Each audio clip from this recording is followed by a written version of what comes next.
except you've been living under a rock, I'm sure you've heard about the whole Haiti situation. It's a really, really sad situation because that is another, majority black country that could be doing better than they are doing. But for some reason, I just don't know. I know blames are always put on white people every time there's some issue in a black-dominated, place. There's always some blame for the white man, one way or the other. And I'm not saying that there is no blame to be had there. And I don't know the full history, but I do know that countries like the US have, had their hands in Haiti. Countries like France have had their hands in Haiti. So I'm sure they've contributed some way. But at some point, people just have to take responsibility for their actions. Now, the president or the prime minister has resigned. So what now? What now is going to happen? I don't know. Anyway, it's just sad. But on the other hand, you have the Dominican Republic. That seems like a very nice country to visit. I plan on visiting there if I'm ever able to afford it. And it should be fun. Let's get right into it. Haiti, a country of nearly 12 million people in the Caribbean, is on the brink of total state collapse. Around 200 different heavily armed gangs have managed to seize control over large swaths of the country's territory and are operating with near impunity, while some of the more heavily armed gangs that are more similar to paramilitaries have managed to seize control over as much as 90% of Haiti's capital and largest city, Port-au-Prince. These gangs have been able to completely overpower what little is left in the country of the former Haitian government. Some of the larger and more heavily armed ones have even managed to establish roadblocks and checkpoints between Port-au-Prince and the country's largest airport, and between Port-au-Prince and the country's primary maritime ports and oil terminals. By doing so, they have, in effect, become capable of holding the entire country as a hostage, by dominating Haiti's access to the outside world and access to imports of crucial supplies and oil. There's hardly even a Haitian government left in the country to speak of that's actually capable of fighting back against them, because there aren't even any elected government officials remaining in the country at all now. The most recently elected president of Haiti, Jovenel Moïse, was assassinated 2.5 years ago now, back in July of 2021, by still unidentified gunmen who raided his own private residence. In fact, no elections of any kind have been held in Haiti since 2016, nearly 8 years ago now. As before Moïse was assassinated, he chose to continually delay the Haitian elections that were supposed to take place in 2019. His choice to delay those elections, along with corruption allegations and a worsening economy in the island nation, led to mass protests against him that ultimately culminated in his assassination in July of 2021, under deeply suspicious circumstances. The gunmen who murdered him are assumed to continue remaining at large, while Haiti's own governmental investigation into the matter has been extremely slow-going, a fact that appears very suspicious when you consider that nearly 2 days before Moïse was assassinated, Moïse had appointed a man named Ariel Henry to become the country's next prime minister. Then, 2 days later, Moïse was killed in his home, and Ariel Henry rose to power as Haiti's new acting prime minister, without ever being ratified by the country's Senate. After taking over, Henry has also continually delayed elections in the country for the past 2.5 years, meaning that since no new president has ever been elected and every single member in the Senate's terms have all been allowed to expire, Henry has been acting as Haiti's de facto leader this whole entire time, without ever being elected or approved by the Senate to do so. There have been multiple accusations ever since that Henry was directly involved in the plot to assassinate Moïse so that he could seize power in the country. Looks like it, but if you want to be a real conspiracy theorist, you would think he's being set up because it looks like him, but it could be some other person that is benefiting from it. And that is where the Western angle comes in, when a lot of conspiracy theorists, people that always want to blame the white man for everything, could say maybe it's, like chaos is a ladder kind of a thing, trying to create chaos to gain something, which could be true. We don't really know. Plot to assassinate Moïse so that he could seize power in the country for himself, including accusations that have come from Haiti's chief prosecutor. And then, nearly 2 months after Moïse's suspicious assassination rocked Haiti politically, a devastating 7.2 magnitude earthquake struck Haiti's Tiburon Peninsula in August of 2021 that would rock Haiti even further. That disaster would kill around 2,250 people in the country and injure more than 12,000 others, and would also cause up to $1.7 billion in economic destruction for Haiti, representing about 8% of the entire Haitian nominal GDP at the time. So, if you're following, in the span of just 2 months across the summer of 2021, Haiti witnessed their elected president get assassinated, then a catastrophic earthquake that caused significant financial and human destruction, and on top of those, a new unelected and unratified leader who rose to power under these circumstances, and who became immediately viewed by the majority of Haitians as completely illegitimate. It was the perfect opportunity for many of Haiti's heavily armed gangs, many of which consisted of former members of the Haitian police, to begin seizing advantage of the power vacuum and the chaos to carve out their own areas of influence through force. Violence of all kinds within Haiti has therefore skyrocketed ever since 2021, largely as a result of the gang war that has been raging across the country's capital city, with the United Nations reporting that more than 3,000 people in Haiti have been killed by gang violence in 2023 alone. A statistic that makes the current conflict going on in Haiti one of the most violent ongoing conflicts in the entire world right now, with a comparable number of deaths from warfare in 2023 as happened in Yemen. As a result, in July of 2023, the Biden administration in the United States urged all American citizens to immediately leave from Haiti and to not travel to the country under any circumstances until further notice, as Haiti continues to collapse into increasingly violent anarchy. Moreover, since the current crisis in Haiti exploded in mid-2021, well over 100,000 Haitians have fled from their country as refugees and risked their lives either by traveling to South America and then trekking by foot through the notoriously dangerous Darien Gap northwards to the United States, or have embarked towards U.S. territory directly by whatever makeshift boats or water-capable crafts they've been able to get their hands on, which has recently made Haitians one of the largest nationalities of people being encountered by the United States Border Patrol ever since. Due to the fact that the various gangs in Haiti currently control an estimated 90% of the capital and largest city in the country, and the government has completely lost its monopoly on force, the unelected Ariel Henry administration has been repeatedly requesting and at times pleading for a foreign armed intervention into the country to crush the power of the gangs and to restore the power and authority of the government across the whole country. After which, Henry has promised to finally host the terminally delayed elections in Haiti again.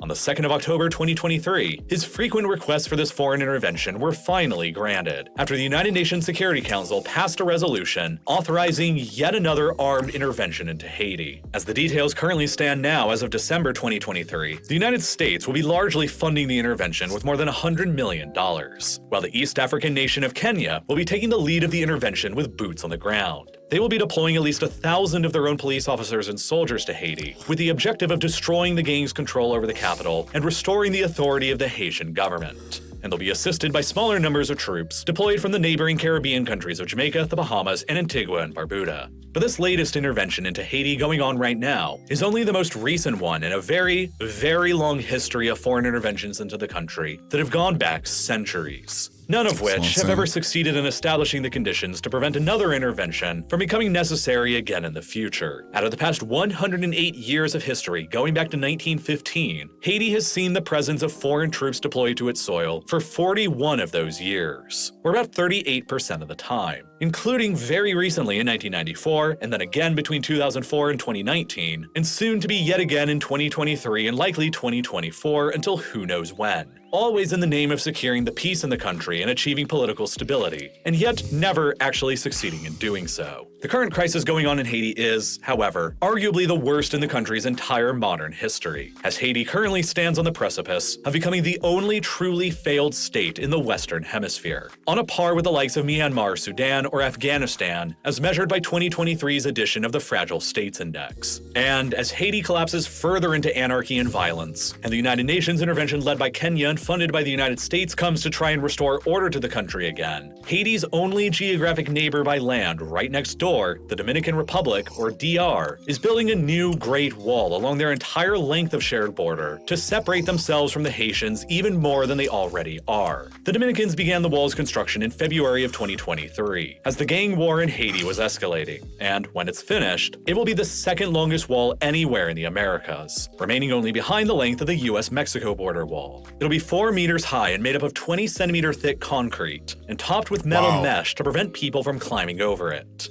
More than 70 watchtowers are planned to be constructed along the wall, while dozens of gates will be built into it to enable Dominican soldiers to carry out patrols. The wall will include drones, cameras, radars, motion sensors, and fiber optic cables for communications that are all designed to block anyone the Dominicans don't want from the Haitian side from being able to cross over the border. And once it's completed, the wall will effectively transform Haiti and the Dominican Republic into two completely separate islands, despite them each sharing the same geographic island. And despite the fact that they've shared this same island for centuries, the Dominican Republic and Haiti ended up experiencing radically different destinies, and even without the wall, the two may as well already be in completely different worlds. In nominal terms, the Dominican Republic's economy is 4.5 times larger than Haiti's, while in purchasing power parity terms, the Dominican Republic's economy is 7 times larger than Haiti's, despite the two countries having a roughly comparable population. This further means that when it comes to GDP per capita, Dominicans are on average 5 to 8 times wealthier than Haitians are next door, with citizens of the Dominican Republic being more comparable to countries like Serbia or Argentina, and citizens of Haiti being more comparable to countries like Rwanda and Uganda. In terms of poverty, about 58% of Haitians live on less than $3.65 a day, making Haiti one of only 6 countries worldwide outside of sub-Saharan Africa where the majority of the population continues to live under poverty. By comparison, only 4.3% of the Dominican Republic's population still lives in poverty, while Dominicans also live around a decade longer than Haitians do. 98% of the Dominican Republic's population have access to electricity, while only 47% of Haitians do, which, once again, makes Haiti one of only 2 countries anywhere in the world outside of sub-Saharan Africa where the majority of the population still doesn't have any access to electricity. This is so funny. Everything is saying outside of where? Sub-Saharan Africa, where I am. Sub-Saharan Africa. North Africa. Which is the thing I'm still trying to say? North Africa. Not blacks that are basically like Arabs for some reason. That side is a bit better. Outside of Libya, which I would still blame the US. I know Americans don't like hearing that. I would still blame the US. Libya was doing very, very well before the US interfered with them. That is just a fact. They were doing very, very well. Now Gaddafi was a dictator. But some parts, not everywhere in the world is like the West. Some places in the world need dictators. That is just the fact. Some places in the world do need dictators. And he was a necessary dictator in Libya. Now that he's not there, that power vacuum is being filled by militants and gangs and everything. So sometimes you just have to leave things the way they are. Well, but if you look at it, everything is sub-Saharan Africa, which is which side? The side that the black people are. I don't know. I know everybody always tries to blame the colonial masters. I guess so. I don't know. But at this point, I am tired of the blame game. Fix your shit. Seriously. Haiti is on the brink of becoming a failed state, with runaway violence, and is one of the most hopelessly impoverished countries in the world, while the Dominican Republic, right next door, is on the cusp of transitioning into a high-income, fully developed country by the end of the decade in 2030. If Haiti remains more or less in the same state as it is now by then, there will probably be no other greater disparity in the entire world across borders by levels of development and income, other than the Saudi and Oman borders with Yemen and the South Korea-Russia-China borders with North Korea. So how did this very unique situation on this island develop in the first place? Why did Haiti and the Dominican Republic, despite existing together on the same island for centuries and having a very comparable current population size, end up so vastly different from one another and so separate from each other? Some of the factors that explain this difference today are historical reasons, but they don't explain the whole picture. You see, the island that they both exist on, Hispaniola, was initially colonized by the Spanish, but it was first legally divided in 1697 by the Treaty of Ryswick that formally established a Spanish colony in the eastern 2/3 of the island and a French colony in the western third, though the borders between them were slightly different than they are today. From the very beginning of this division of the island, though, the French and the Spanish treated their separate colonies on either side radically differently. The Spanish ended up pursuing a policy that was more focused on settler colonialism over on their side, with more limited amounts of slavery by the standards of the time. By the end of the 18th century, the modern Dominican Republic, still under Spanish colonial rule, only had a population of about 104,000 people, only 30,000 of whom were enslaved people from Africa. And meanwhile, the French over on their side of the island treated things extremely different. They pursued a policy of historically enormous exploitation, the likes of which have hardly ever been seen before or since. It's estimated that across the 18th century alone, the French forcibly transported approximately 800,000 Africans from their continent to modern-day Haiti as slaves, a figure that represents nearly double the number of African slaves brought to the entire North American continent during the entirety of the North Atlantic slave trade. By 1789, on the eve of the figure that represents, it's estimated that across the 18th century alone, the French forcibly transported approximately 800,000 Africans from their continent to modern-day Haiti as slaves, a figure that represents nearly double the number of African slaves brought to the entire North American continent during the entire. Wow, that is wow. Okay.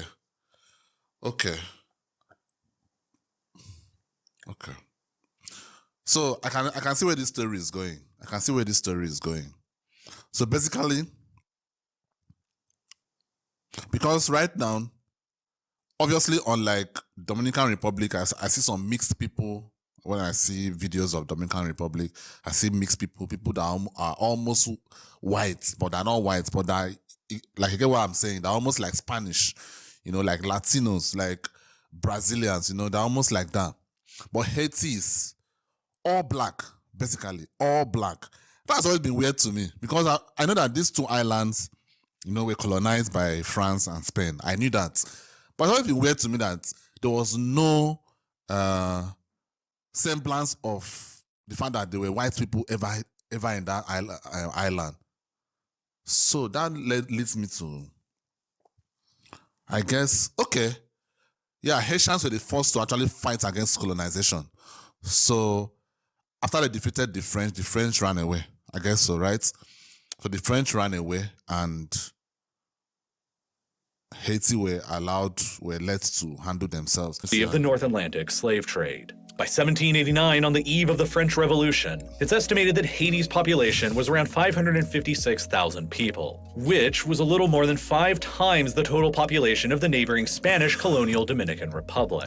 But only 32,000 of the people who lived in Haiti at that time were European whites. Wow! There were an additional 24,000 freed people of color, and an estimated 500,000 Africans and their descendants bound in the chains of slavery, outnumbering their white colonial masters by a ratio of nearly 16 to 1. No one had France been able to used all of defeat these them. slaves as their labor source to work across the vast sugar and coffee plantations that they set up all across the island, which for a time made Haiti the most lucrative and financially valuable colony in the entire world, for the people who actually dominated it so ruthlessly. By 1789, roughly half of all the sugar and coffee that was being consumed in Europe came from the slave plantations of Haiti, and they helped to make the French kingdom the wealthiest in Europe at the time. Haiti would also become independent decades before the Dominican Republic would, and through far more violent circumstances. In the midst of the chaos of the French Revolution, the slaves of Haiti, who vastly outnumbered their colonial masters, rose up in a violent revolution of their own in 1791. Across the next 13 years, both the Haitian slaves and the colonial French engaged in a brutal genocidal war of annihilation against the other, wherein an estimated 200,000 Haitians would die, and virtually the entire colonial white population of Haiti would be either killed themselves or driven out of the country never to return. By 1804, the French had given up and retreated from their former colony, but they, along with the vast majority of the rest of the outside world, continued refusing to recognize Haiti's independence for decades. And although Haiti had paid dearly with blood for their sovereignty between 1791 and 1804, they weren't finished paying for their sovereignty with treasure yet, and they wouldn't be for a very long time.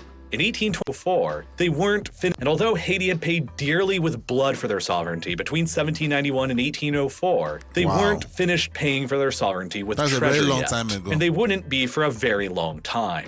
In 1825, French warships showed up outside the Haitian capital, Port-au-Prince. They gave the Haitians only 2 options. One, they could accept a deal in which France would finally recognize Haiti's independence in exchange for Haiti agreeing to financially compensate France for their loss of property experienced during the Haitian Revolution, including France's loss of their hundreds of thousands of former slaves, which France asserted was 150 million francs. Haiti could either accept this backwards deal or refuse and take option 2, war, and then the French warships sitting in the harbor would simply blow up everything they could in Port-au-Prince. With a gun pointed to their head, Haiti selected option 1 and agreed to pay their former colonial slave masters for their own freedom that they had already paid for with blood. The debt Damn. became known as the French indemnity, and although France would technically later reduce the amount owed by the Haitians to 90 million francs, the indemnity economically hobbled Haiti for more than a century afterwards as they struggled paying it back. With meager resources of their own and a continued lack of international recognition beyond France that limited their trade opportunities, the Haitians were in no financial position to pay back France's indemnity that was forced upon them. They then resorted to several desperate measures to help pay back the debt that included cutting down massive amounts of their own trees for their timber in order to sell to the French, which contributed greatly to Haiti's modern catastrophic deforestation problem.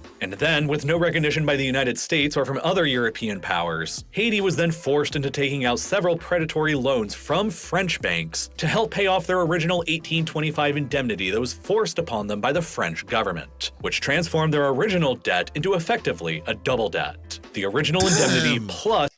Wow. Wow. Okay. I'm truly sorry. I'm truly sorry. I made a comment at the start of this video, most of the time I always use my situation as a Nigerian, to complain about. It seems like black people are always complaining about the white man, And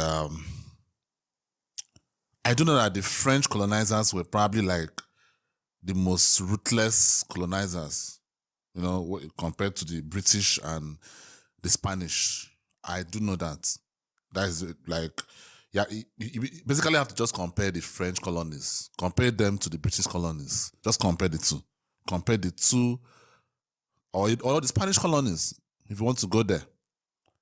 Okay, the French and the Portuguese were the most brutal. Yeah, the French and the Portuguese. But the Portuguese weren't as prolific as the French. The French were more prolific, but they were very brutal. But I didn't know that was on this level, man. This is absolute wickedness. Absolute wickedness. Wow, this is terrible. It's basically like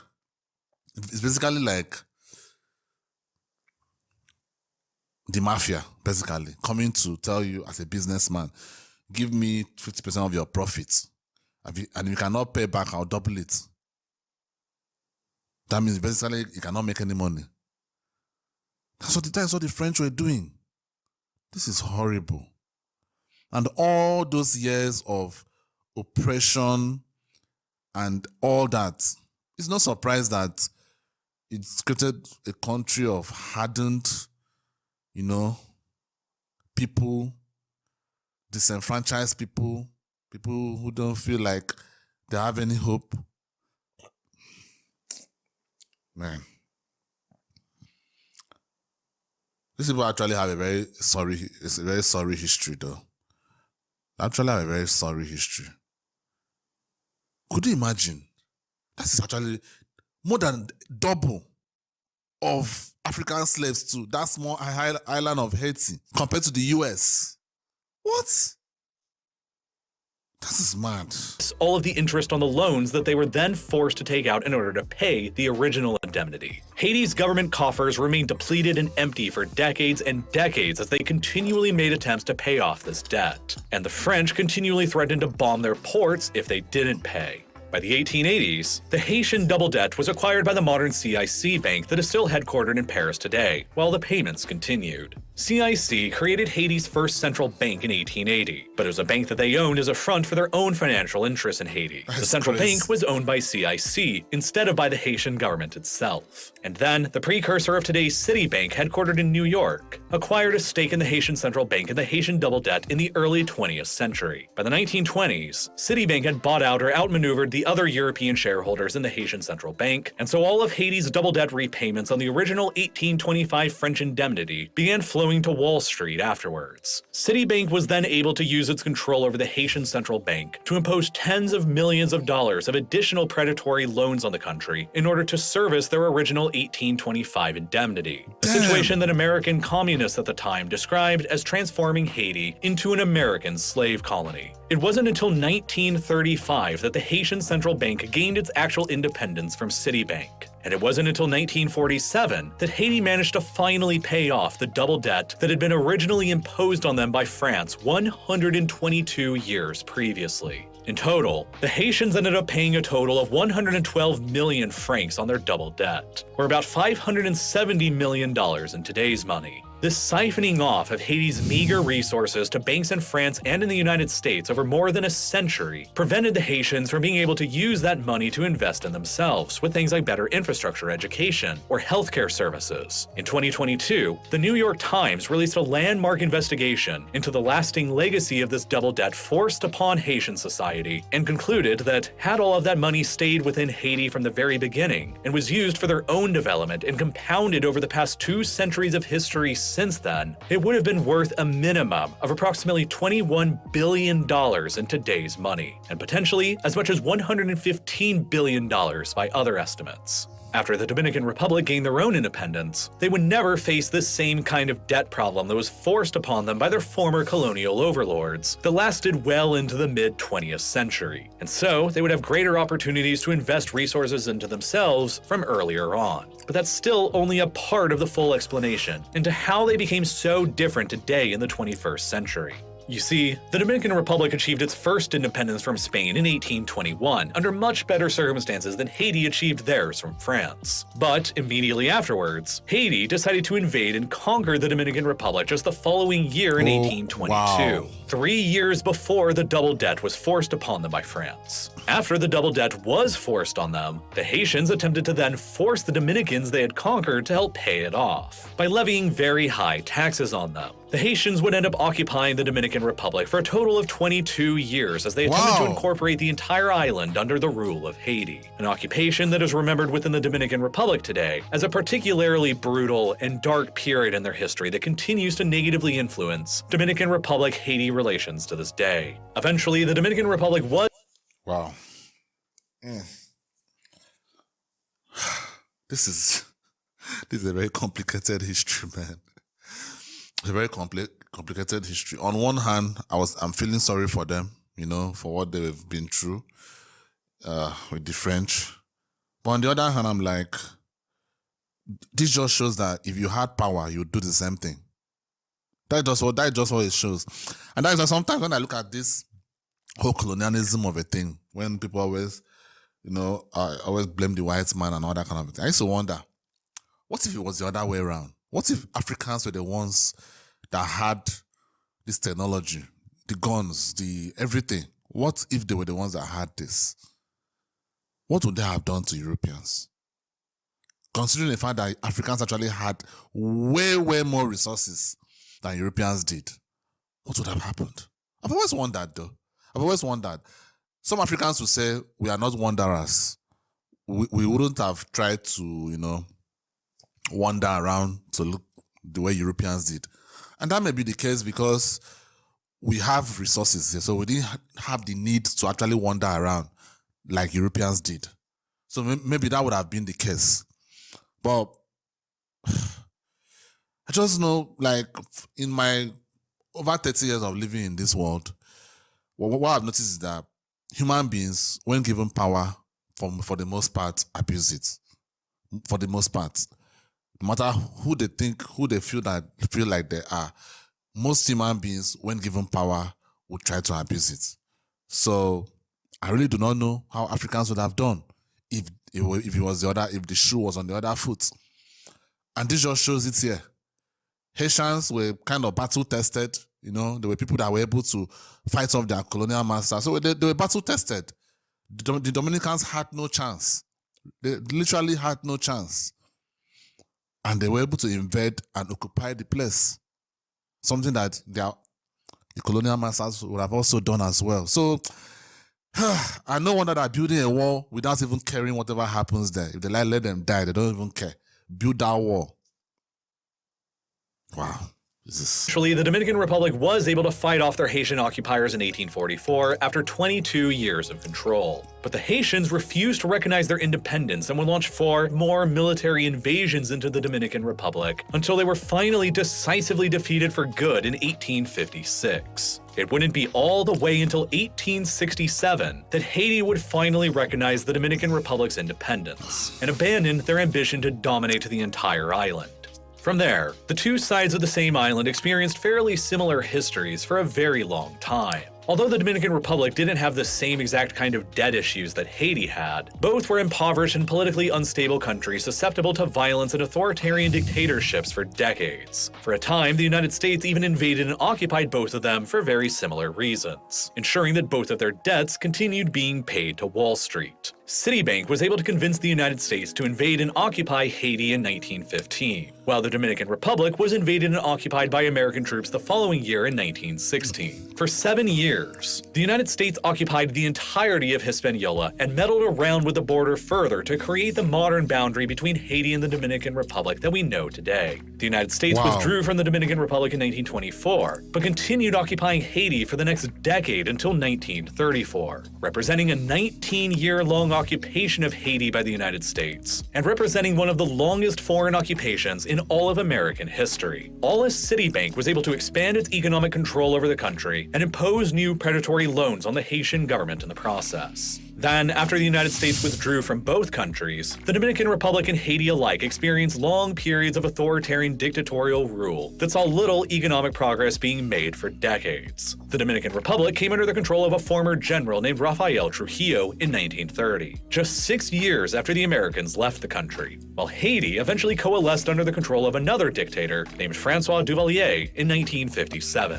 Trujillo's police state in the Dominican Republic lasted for 31 years until he was assassinated in 1961, leading to another period of chaos in the Dominican Republic that culminated with a civil war in the country blowing up in 1965. Then, fearful of the communist regime in Cuba's ability to influence the civil war and flip the Dominican Republic into another Caribbean communist state, the United States intervened directly in the Dominican Civil War and found itself occupying the Dominican Republic again. But, after that, the United States was able to organize elections in the country in 1966 and withdrew the same year. And there has never been another foreign intervention or occupation of the Dominican Republic ever since. The situation in Haiti, meanwhile, turned out very differently. Haiti was dominated by François Duvalier and his own authoritarian police state until his own death in 1971. But unlike Trujillo's long regime in the Dominican Republic that collapsed immediately after his death, the Duvalier regime in Haiti survived with the succession of François Duvalier's son, Jean-Claude Duvalier, who continued ruling the country as an authoritarian police state for the next 15 years, up until 1986 when he was finally overthrown by a coup d'etat. During these 29 years that the Duvalier regime survived in Haiti, it was consistently supported and propped up by the United States because of the Duvalier's harsh anti-communist policies that Washington saw as vital to counterbalancing communist Cuba in the Caribbean, only 50 miles away from Haiti. Communist activities within Haiti were punishable by the death.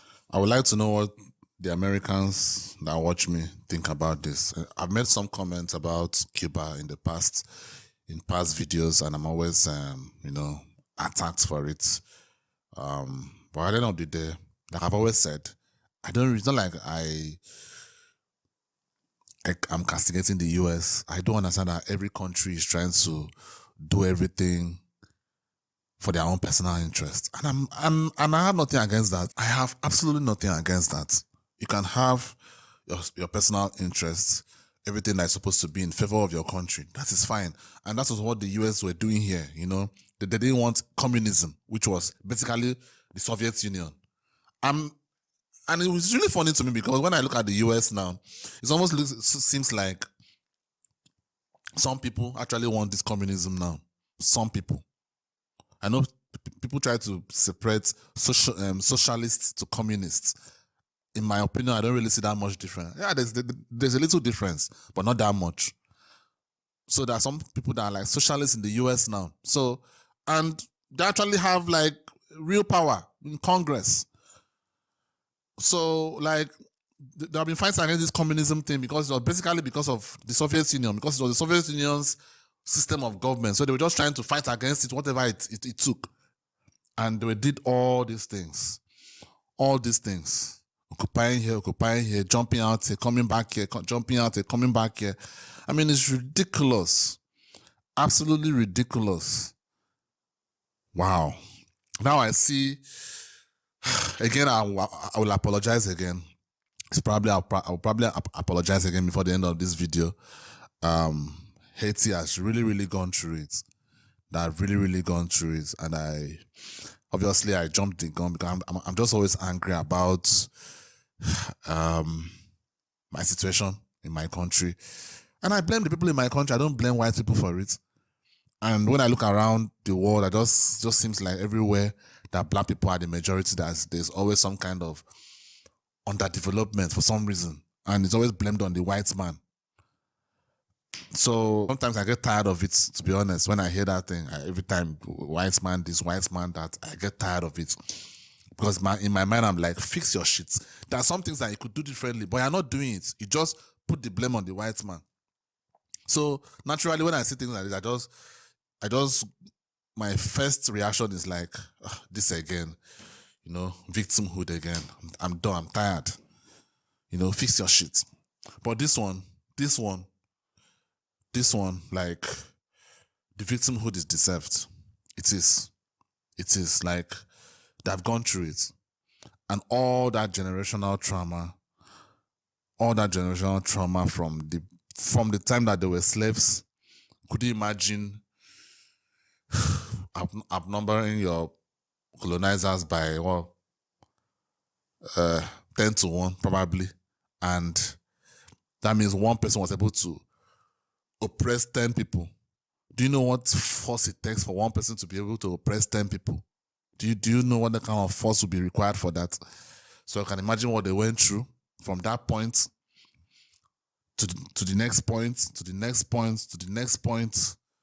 Man, I know some people don't believe in generational trauma, but I think it's a fact. I've not read about it that much, but I think it's something that has been researched and it's a fact. Generational trauma exists.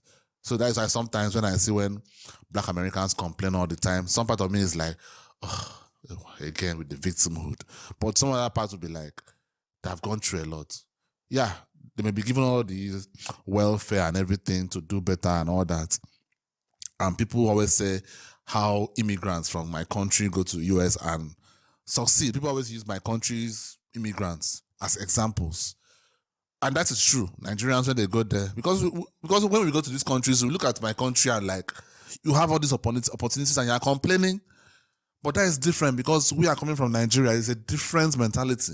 These people, the generational trauma that has been passed down from being slaves. Remember, our people that were back here actually were the ones that sold these people. So it's tough. It's really tough. And again, I apologize. I shouldn't have said what I said at the beginning. I know sometimes it seems like blacks around the world always try to blame white people all the time, but in this case, this is just something else, man.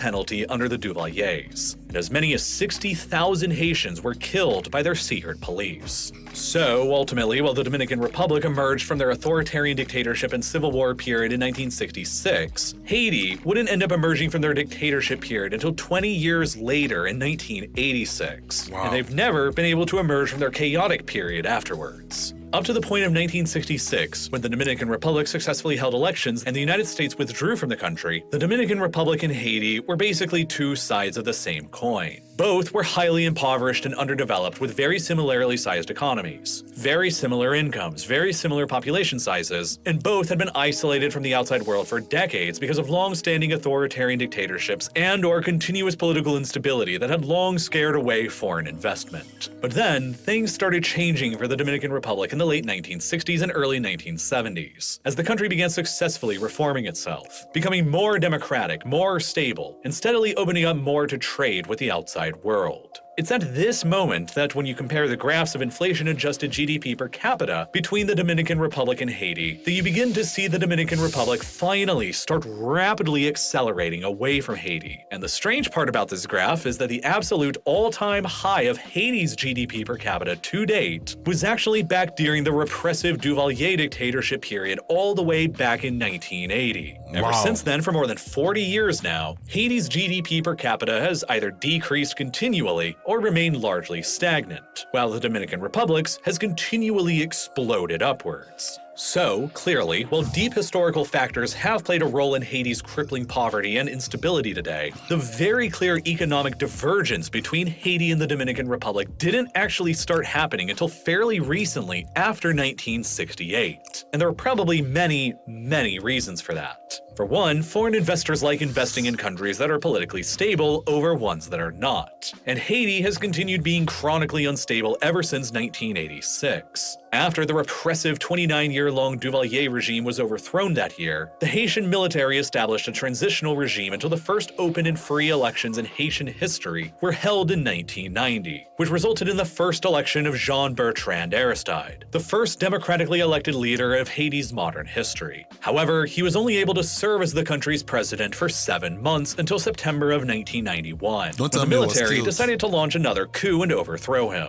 which led to the Clinton administration in the United States to initiate an economic blockade of Haiti with new trade restrictions that impoverished the country even further. And then eventually, the Clinton administration authorized a new... That's what I'm trying to say. Yeah, there was democracy there. It seemed like everything was going to be fine. But all of a sudden, the military disrupted it again. Like, man. American military intervention into the country in 1994 to topple the military junta from power and restore Aristide back to the presidency. The United States sent 2 aircraft carriers to Haiti and more than 20,000 troops during Operation Uphold Democracy in 1994. Wow. And then, faced with this overwhelming firepower, the Haitian military junta collapsed and conceded power to avoid a war they knew they would lose. Aristide was then reinstated as the country's president, and then he would win re-election again for another term in 2001.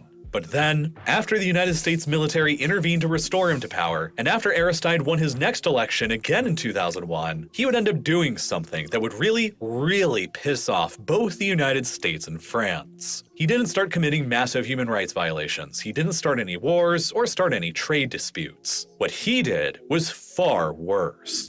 He had the gall in 2003 to become the first, and so far only, leader in Haiti's entire history to formally demand that reparations be paid to Haiti from France over the indemnity and the double debt that they had forced upon them all the way back in 1820.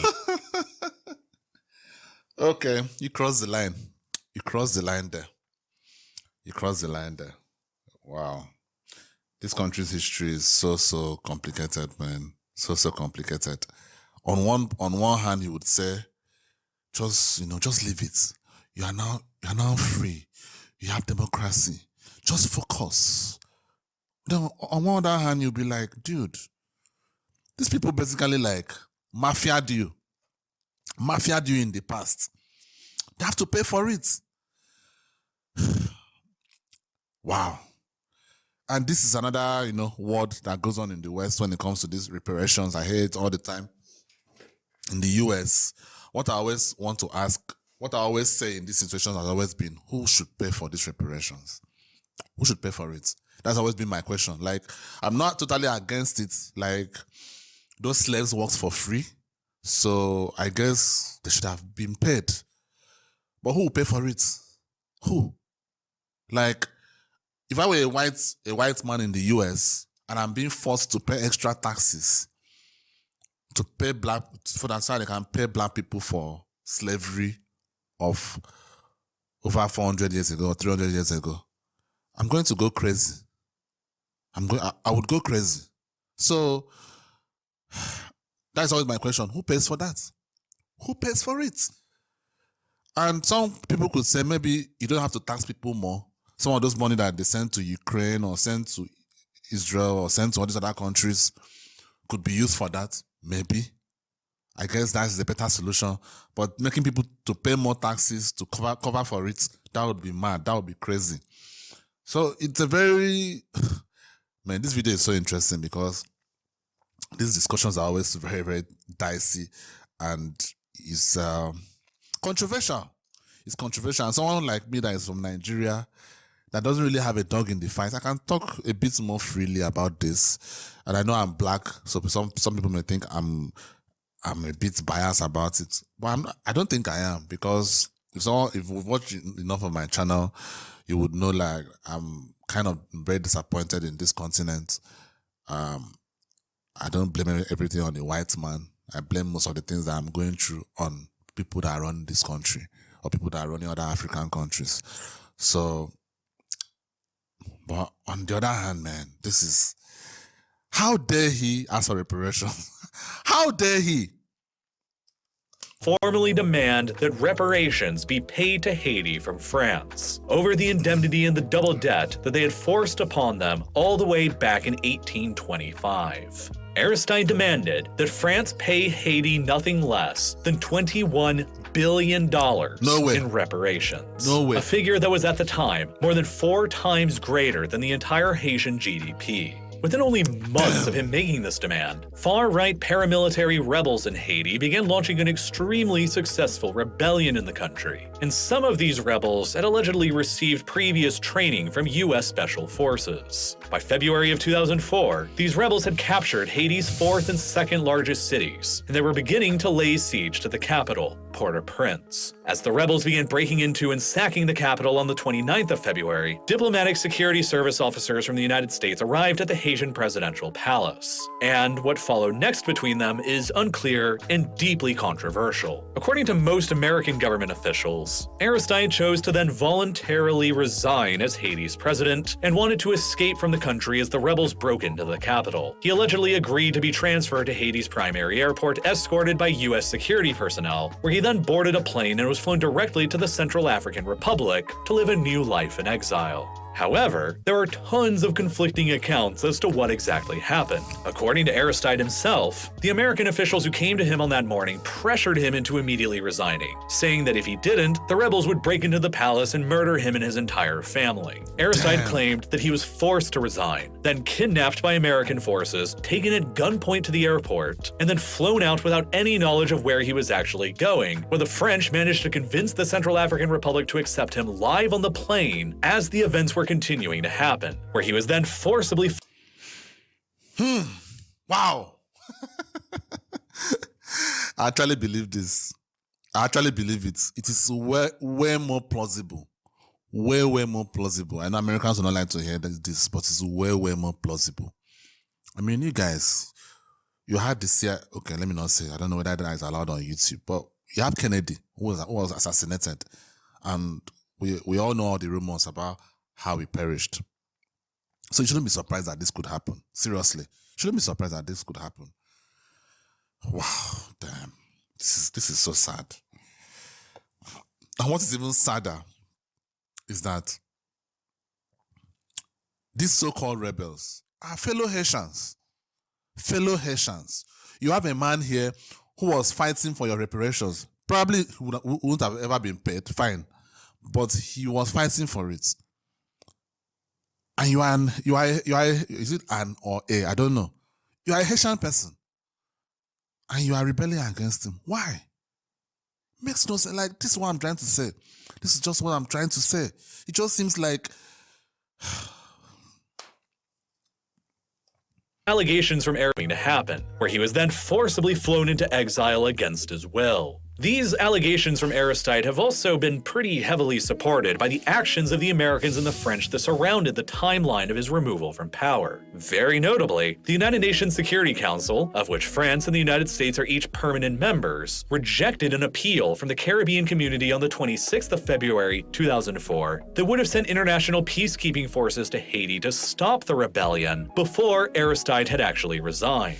Then, only 3 days later on the 29th of February, merely hours after Aristide had resigned under these dubious circumstances, the United Nations Security Council suddenly voted unanimously with both French and American approvals to authorize an armed intervention into Haiti. Immediately after Aristide's resignation and exile, Haiti's Supreme Court Chief Justice named Boniface Alexander succeeded him as the acting interim president. And, wouldn't you know it, Alexander also immediately withdrew Haiti's demand for the $21 billion worth of reparations from France that Aristide had made himself only months previously. And no official Haitian government demands on the reparations have been made ever. I have to say, that is some gangster stuff. That is some gangster stuff, man. That is some real gangster stuff. Seriously. Yeah, Americans, yeah, I'm looking at you. That is some real gangster stuff. Damn. Wow. They basically muscled him out. Since. The very next day, 1,000 U.S. Marines were suddenly deployed to Haiti to restore order, while French, Canadian, and Chilean troops came the following morning. 18 years later, in 2022, a damning report released by the New York Times, including direct testimony from the former French ambassador who was serving to Haiti back then in 2004, concluded that the events of February 2004 in Haiti amounted to nothing less than a coup d'etat sponsored by France and the United States to overthrow the democratically elected government of Jean-Bertrand Aristide in order to crush Haiti's demands for $21 billion worth of reparations from France. Then, after Aristide was pushed into exile in Africa, the United States passed over the responsibility of maintaining the peace in Haiti to the French and then later to the Brazilians as the United Nations Stabilization Mission in Haiti, better known by its French acronym as MINUSTAH. Led by the Brazilians for nearly all of its history, MINUSTAH was initially tasked with simply restoring law and order and democracy to Haiti by creating the conditions required to host new elections again. But MINUSTAH and thousands of foreign troops from all over the world would remain in Haiti all the way until 2019. 15 years later after they had arrived. As Haiti's stability always seemed forever out of reach, mission creep set in, and more disasters kept befalling the chronically unfortunate people of Haiti. You see, across the 1990s and 2000s, it was continuous political disasters, coups, rebellions, and foreign interventions that kept hobbling Haiti's ability to develop. Events that were all nearly absent within the Dominican Republic. But in the next decade across the 2010s, it would become Haiti's unique geographic problems that would contribute more to the pace of continuous disasters holding the country back. Because while thousands of foreign troops in Haiti under MINUSTAH could change Haiti's political stability through force, they could do nothing to alter Haiti's geographic instability. You see, despite being located on the same island, Haiti and the Dominican Republic do have some very notably different geographic quirks about them. While some people have speculated in the past that the rainfall levels are higher in the Dominican Republic and that contributes to better agricultural potential, that's not actually really true. Rainfall levels across both sides of the island are fairly consistent, and if anything, the Haitian side actually receives a little more rainfall than the Dominican side does. With abundant rainfall, warm temperatures year-round, and fairly good soils, both sides of the island naturally possess a very strong capability for agriculture.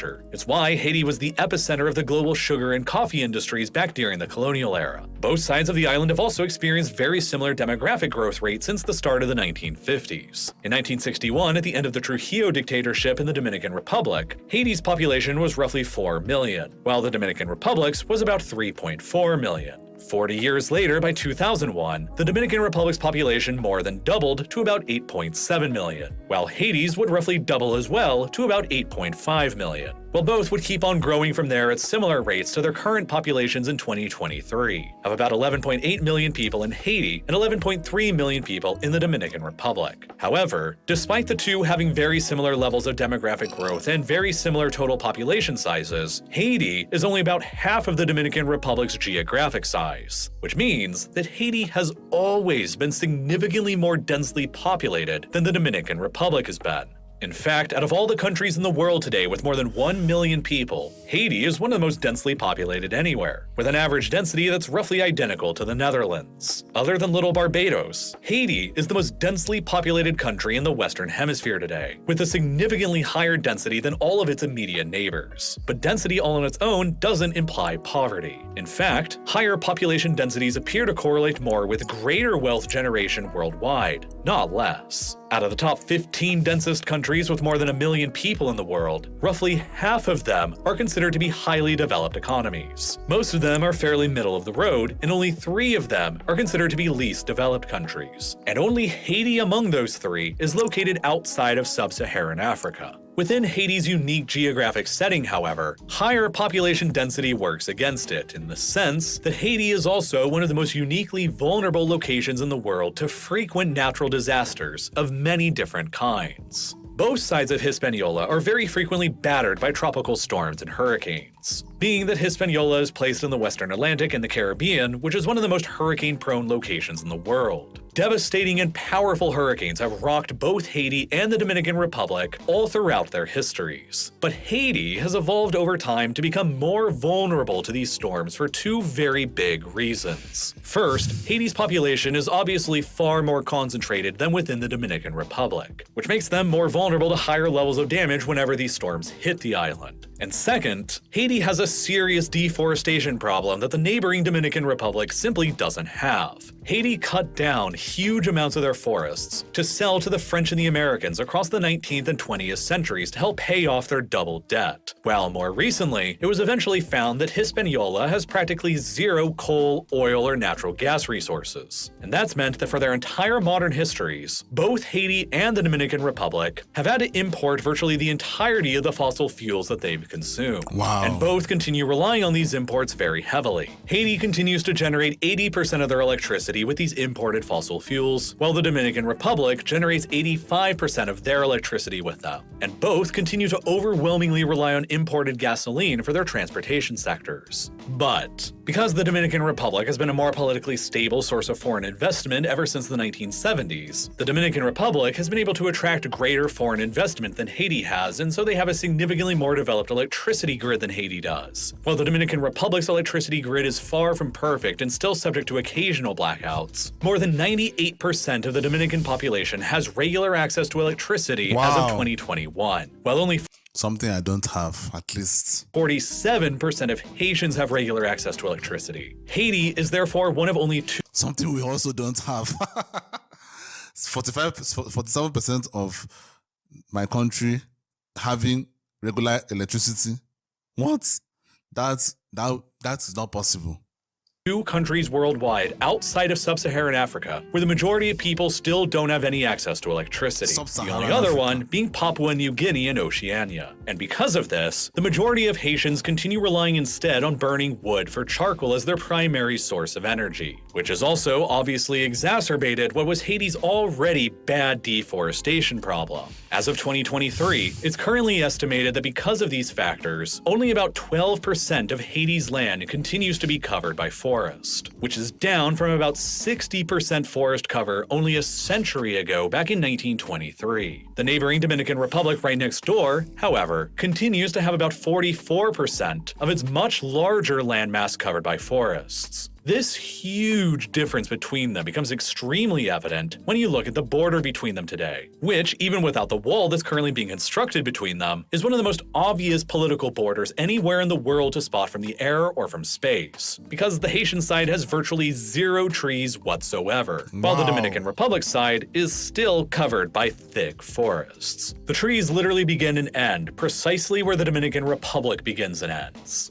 Haiti's deforestation problem then further increases the country's vulnerability to hurricanes and tropical storms because, without all of the trees and their deep roots planted in the soil, Haiti's soil is much more vulnerable to erosion. And so, when hurricanes and tropical storms hit the island, the Haitian side experiences more catastrophic floods, landslides, and mudslides than the Dominican side does. And so, because of its much greater population density and its much worse deforestation problem, Haiti is more vulnerable to destruction from hurricanes than the Dominican Republic is, despite them each being present on the same exact island. But Haiti also has another extremely serious geographic handicap that is largely absent in the neighboring Dominican Republic: the existence of very active tectonic fault lines that run directly through their most densely populated areas. You see, the island of Hispaniola exists at the geologic intersection of the North American tectonic plate to the north and the Caribbean tectonic plate to the south. Two major fault lines run across the island in the south and the north. And when you overlay a map of the island's population density and political borders over these fault lines, you begin to see the major problem. Haiti is more than twice as densely populated as the Dominican Republic, and the most densely populated part of the country is located precisely along this southern fault line.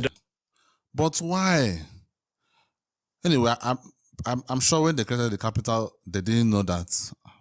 I would think so. Maybe they didn't know that there was a fault line under them. But why? Why is the capital right near the fault line? Damn.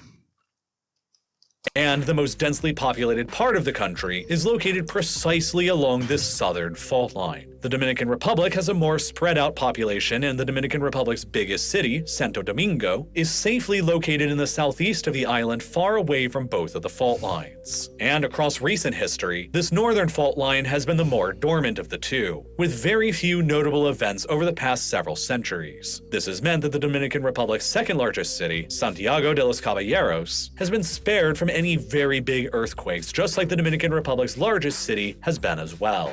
And then, on the other hand, Haiti has not been as fortunate. It appears that the southern fault line that runs through the island goes through alternating periods of intense seismic activity and long dormant periods in between. It was very active during the French and Spanish colonial periods and caused frequent devastating earthquakes back then. But then, it remained largely dormant for a very long period of 240 years, until the unfortunate year of 2010 came around. In between that time, the Haitian people started caring less about a potential future earthquake that might or might not have happened during their lifetimes, and started caring more about the frequent hurricanes that battered them nearly every single year. And so, they began building their homes out of concrete and cinder blocks that were better at resisting the strong winds of hurricanes in comparison to homes built out of wood that would have been better at resisting the tremors of an earthquake. And then, in 2010, after 240 years of dormancy, the southern fault line unleashed a catastrophic earthquake that shook the nation of Haiti to their core. The epicenter of the quake struck merely 16 miles away from Haiti's capital and largest city, Port-au-Prince. The homes that were poorly built with cement and cinder blocks to resist hurricanes came crashing down, and an estimated 250,000 Haitians lost their lives, making the 2010 Haiti earthquake the single deadliest natural disaster of the entire 21st century so far, and something that the neighboring Dominican Republic was almost completely spared from. And in addition to killing around 250,000 people in Haiti, the 2010 earthquake caused an estimated $8.5 billion in economic damage to the country as well, a figure that represented nearly 3/4 of the entire Haitian GDP at the time. The Brazilian-led MINUSTA, still present in Haiti from the 2004 rebellion and coup, was forced into extending their stay for longer in the country in order to deal with the sheer apocalyptic scale of the humanitarian disaster after 2010. And then, almost immediately after the earthquake ravaged Haiti, disaster struck the country yet again. Foreign aid workers from all around the world came to Haiti after the earthquake to assist with the United Nations response and recovery efforts. But it's believed that only months after the earthquake happened, United Nations peacekeepers from Nepal who came to assist MINUSTA in Haiti accidentally introduced cholera to the country, a bacterial disease that mostly spreads through unsanitary water and food. The introduction of that disease to Haiti then sparked what also became the deadliest cholera outbreak of the entire 21st century as well. Over the next 9 years, up until 2019, nearly 820,000 people in Haiti would become infected by cholera, while 10,000 of them would die from the disease. And then, as the cholera outbreak was raging and the country was still reeling from the catastrophe of the 2010 earthquake, came Hurricane Matthew in October of 2016, a Category 4 storm that was the third strongest hurricane ever on record to strike Haiti. That storm killed another 546 people in Haiti, caused another $2.8 billion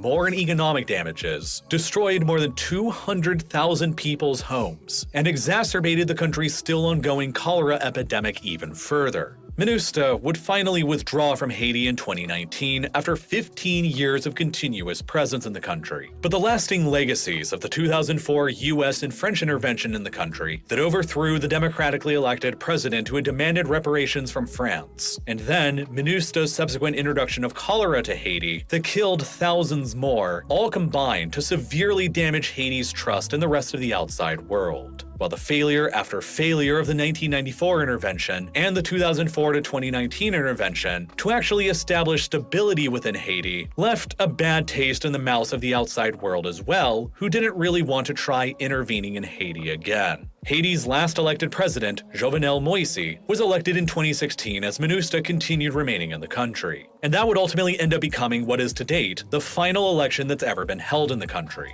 Moïse himself repeatedly faced accusations of corruption, and after he started delaying Haiti's parliamentary elections that were supposed to be held in 2019 while MINUSTA withdrew from the country, protests against his administration began growing, and then came his assassination in July of 2021 under the aforementioned deeply suspicious circumstances. And Ariel Henry, who might have had something to do with the assassination, rose to power in his place without any election afterwards. And then, only 2 months after Moïse's assassination and the rise of Henry, the southern fault line running through Haiti triggered again and caused another catastrophic earthquake in Haiti's Tiburon Peninsula that killed more than 2,200 people and caused another $1.7 billion in estimated economic damage. And that is what established the conditions for the gangs in Haiti to begin carving out their control of about 90% of the country's capital. Haiti's current status as a failing state, and the United Nations deciding that yet another armed intervention into the country was necessary just a few months ago. This time, however, the Biden administration in Washington decided that the United States would not be the one leading the intervention on the ground, because of how badly all of the past several US interventions into the country have all gone. After approaching Canada and Brazil, who each refused to lead the mission, Washington eventually turned to Kenya to lead this latest intervention. Kenya does have significant experience with previous UN peacekeeping operations, and, more importantly, the Biden administration was able to convince them to lead this new intervention into Haiti by putting up $100 million worth of funding to cover it, in addition to agreeing on a 5-year defense cooperation agreement with Kenya that offered up unspecified US support for Kenya in their own ongoing war with al-Shabaab in neighboring Somalia. So, in exchange for increased American support fighting against al-Shabaab at home, and knowing that Kenyan soldiers can earn much higher wages as a part of UN peacekeeping operations than they otherwise could within the Kenyan armed forces, Kenya has agreed to lead the charge into Haiti and deploy 1,000 of their own police officers and soldiers as a part of this newest UN intervention. Their mission will be to reclaim the control of Port-au-Prince from the gangs who currently dominate the city and restore the authority back to the Haitian government so that elections, continually delayed ever since 2016, can finally take place again. But doubts abound as to how successful this Kenyan-led intervention into Haiti will actually end up being. There is a very, very long history of corruption in both the Kenyan and the Haitian police forces. There are fears that Kenya's intervention might end up just strengthening the power of one gang in Haiti that happens to have ties to the Haitian government and police that will end up dominating over all of the others. And while the Kenyans, backed by American funding, might be able to restore the Haitian government's security sovereignty, two things that they won't be able to restore to Haiti on their own will be the country's monetary sovereignty and its safety from continued natural disasters. In total, natural disasters in Haiti between 2010 and the present have caused around $14 billion worth of economic damage to the country and have continued hobbling Haiti's ability to develop. While the last time that a major natural disaster hit the Dominican Republic was Hurricane George back in 1998 that caused more than $9.3 billion in damage. But there have been very negligible natural disasters that have happened to the Dominican Republic ever since. Ultimately, without the same deforestation problem, without the same high levels of population density, and without the same levels of crippling economic lost opportunities from the colonial era that Haiti has endured, the Dominican Republic has been much more resistant to earthquakes and hurricanes than Haiti has been.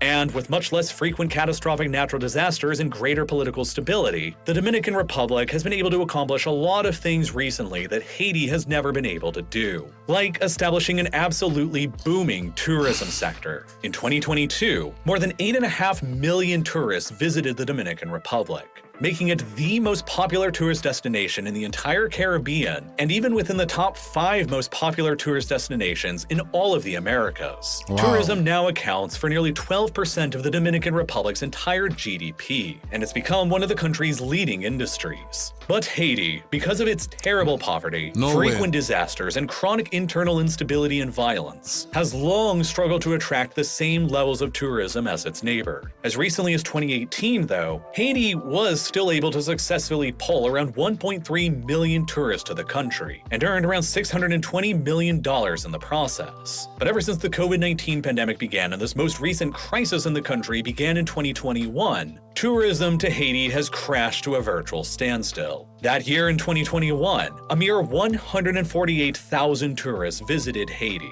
and they generated only $80 million in revenue for the country. And that's in comparison to the 8.5 million tourists who visited the Dominican Republic in 2022. Haiti's got many of the same geographic, historic, and cultural appeals to tourism that the Dominican Republic has. But it just has the chronic instability, poverty, and natural disaster issues that the Dominican Republic doesn't. And so, tourism towards the Dominican Republic continues growing year after year in a sort of positive feedback loop, while tourism towards Haiti continues crashing year after year in a more sort of negative feedback loop, which has been expanding the wealth gap between the Dominican Republic and Haiti even further. And while neither side has any major fossil fuel resources, the Dominican Republic has had far more mineral wealth discovered than Haiti has, which includes the location of what's literally the largest and most profitable gold mine in all of Latin America, and the 13th largest gold mine discovered in the entire world, the Pueblo Viejo mine. This single huge gold mine currently represents about 2% of the Dominican Republic's entire GDP now, and it's become the country's single largest corporate taxpayer, having paid more than $2.6 billion in taxes just between 2013 and 2020. By contrast, Haiti has exactly 0 existing mines currently in operation, and there haven't ever been any discoveries made in the country that are as significant as Pueblo Viejo in the Dominican Republic.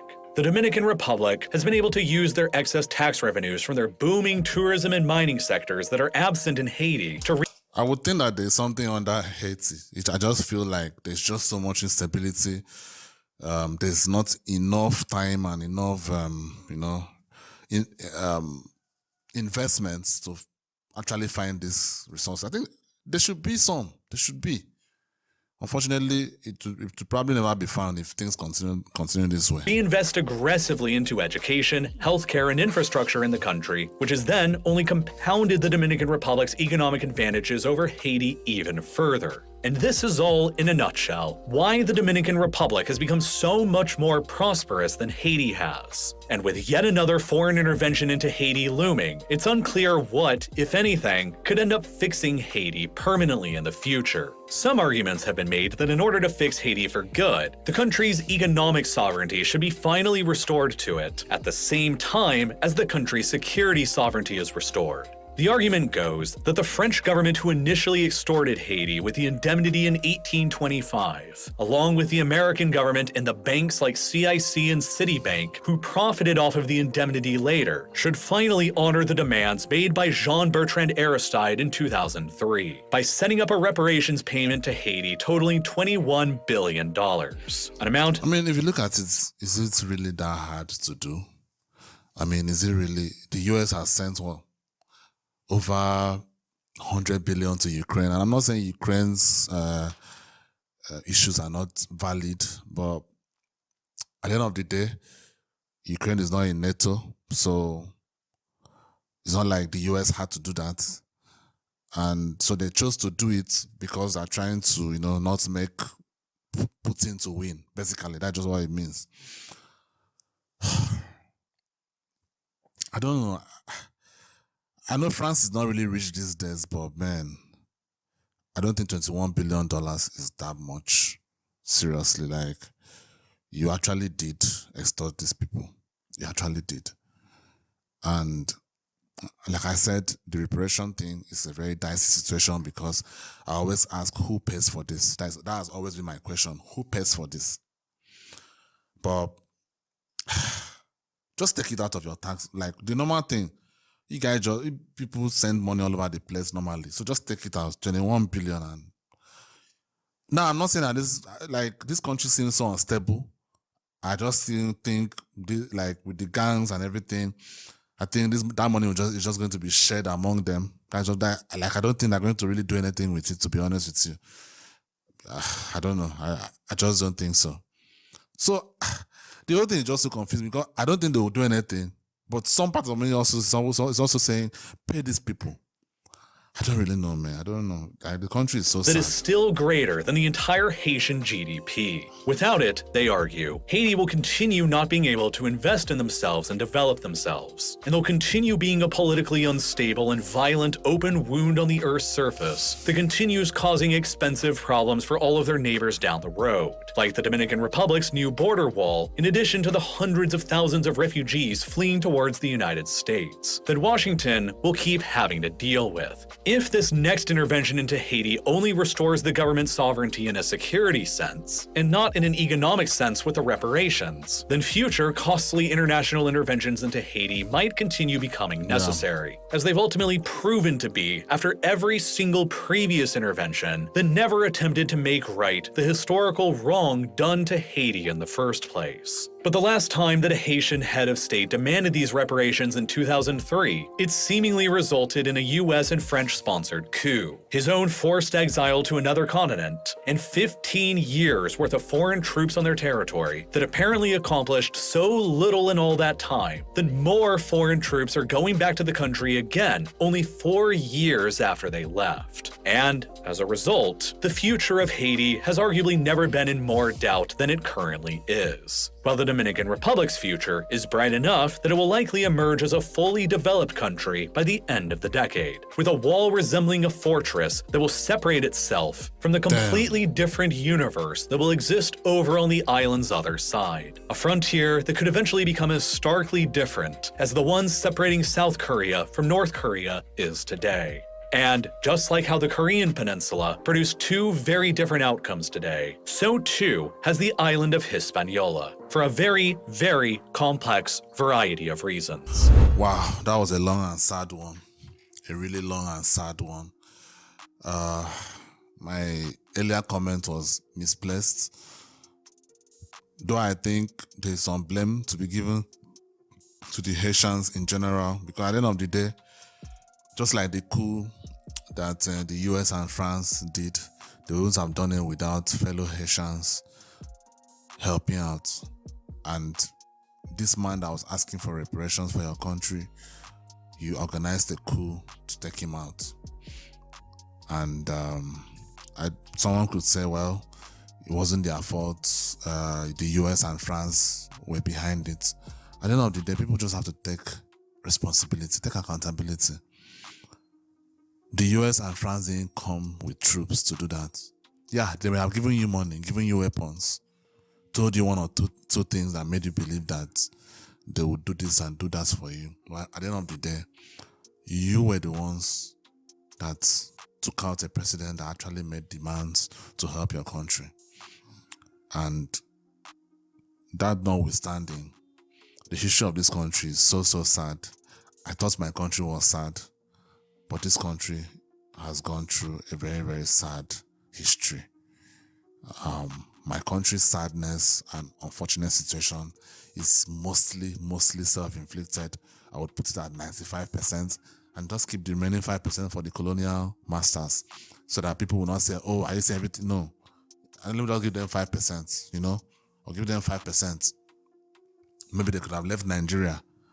They should have left Nigeria to be by themselves, and I wouldn't have been able to speak English and communicate with you guys as I'm doing right now. But at the end of the day, most of Nigeria's problems is caused by Nigerians. It's not by the white people. It's not by the white man. Any Nigerian that feels otherwise, I don't know what to tell you. But in the case of Haiti, I would put it at 70-30. 70 to the foreign interventions and the slavery and everything, and I'll put 30% on the Haitians. At the end of the day, you have to take some responsibility for some things, but I'll put 70% on all the interventions, all the slavery, all the everything. It's really sad. It's really sad, coupled with the fact that they have no natural resources, which is really shocking. I actually think that a land with that much good agricultural capability doesn't have some mine somewhere, some diamond mine somewhere. It's really, or some oil somewhere. I know there's no oil around that area, but man, some diamond or some gold, it has to be. But obviously, it will be very hard to find because, foreign investors can't even come in there to try and, search for any of that. And the Haitians may not be able to have the machinery to be able to search for it. So, but I think there's something there. I really do believe that there's something there. It just has to be searched for. Anyway, let me know what you guys think about the video. It was a very, very heavy one, very, very heavy one. But I wanted to watch it because of what is going on right now in the world when it comes to Haiti. And it's one of the reasons why I'm really interested in Haiti is because my country is really, really getting out of hand. And we don't have gangs in this country. That is the good thing for now. But with the way things are going, with how people are suffering and everything, I foresee a rise of a couple of gangs in my country very soon. I really foresee it. So, and who knows how the country will turn out. Maybe it will turn out like Haiti in the future. At least Haitians even try to do things for their country, try to change it, try to make things better. Nigerians will probably just try to run away. They will even try to stay here. And the ones that stay here will just try to steal as much as they can. So I don't really know, man. I don't really know. Anyway, guys, let me know what you think down in the comments. I'll see you on the next one. Peace.